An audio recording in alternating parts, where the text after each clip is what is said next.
So my question for you today is, what would you do if you came across your younger self face to face? What would you do? What would you say? How would you feel? So my name is Benjamin Blackett, and I ask you that question about what you would do if you came across your younger self face to face, because I got a story for you.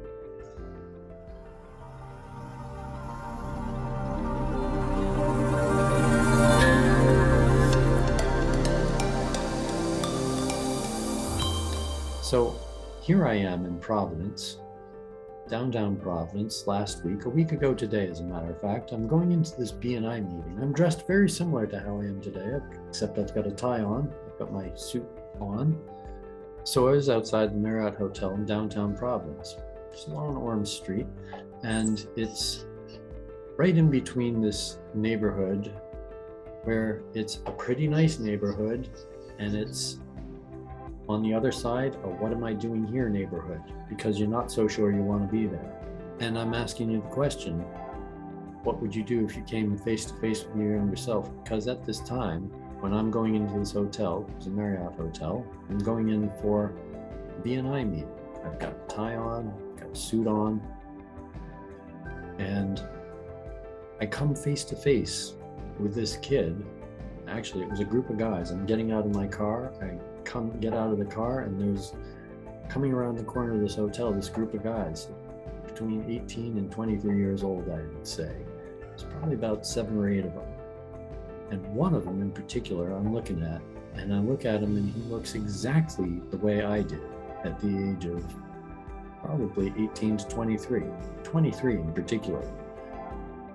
And when I say that, I have to paint you an image of what it was that I looked like between the ages of 18 and 23, because here you are, you see me in this pretty nice looking suit.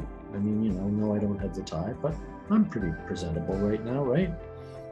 And on this day, last week, I was with a tie on, I was fully suited up, and I'm getting out of my car, and I come across this kid, and the way I looked when I was 23, you have to imagine I had a mullet haircut. So it was long on top, shaved tight on the sides, and I had a tail halfway down my back. I had earrings in my ear that were hanging down to my shoulders at all times. I had bandanas all the way up my wrist. I had my t-shirts exposed all the time that were held together by safety pins, because I'd cut them apart and put them back together with safety pins.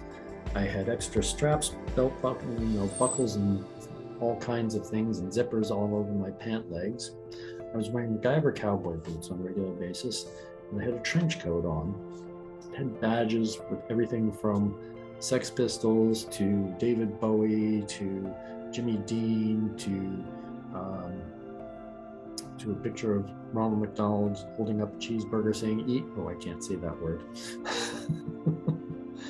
But anyhow, the point is that there I was looking like that, and I'm coming out of this car going into this business meeting, and around the corner come these kids, and I see one dressed just the way I was.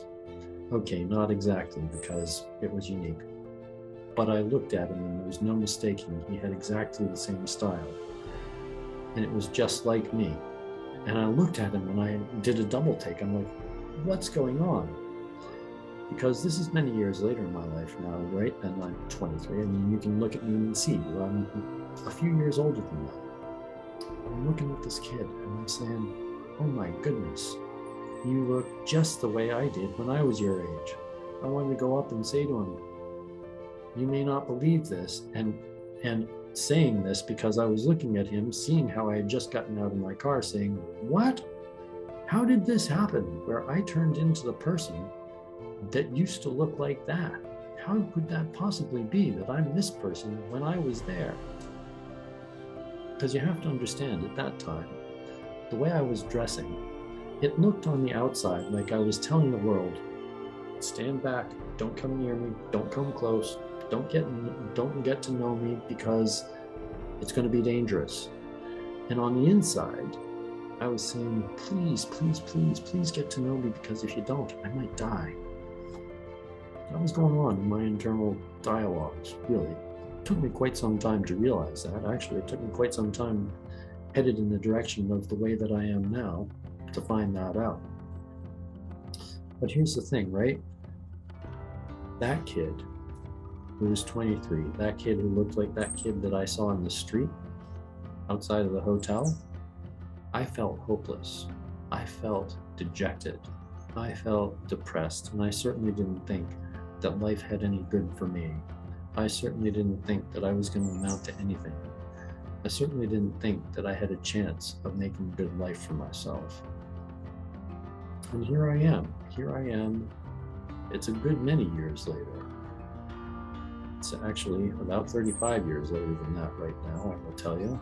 Okay, you can do the math and figure out how old I am. It's true.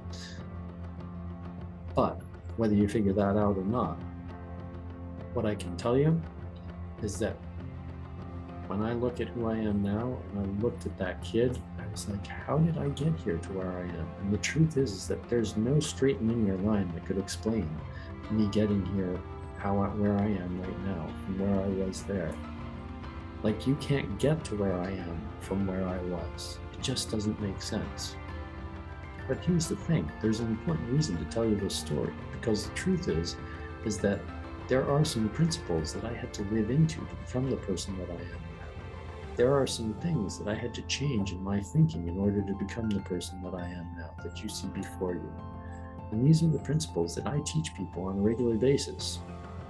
These are the principles I teach to help people have better, more empowered, more rich, more time-free lives.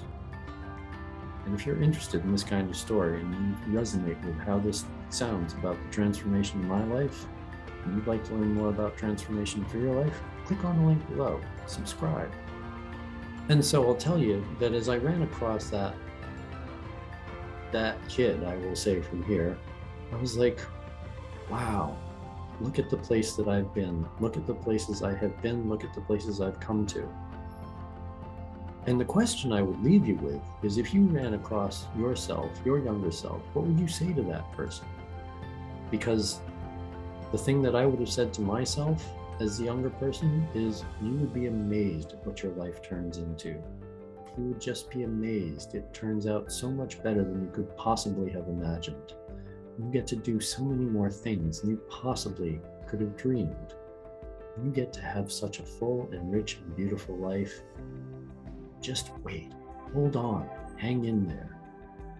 And so what would you say to your younger self if you came face to face with your younger self?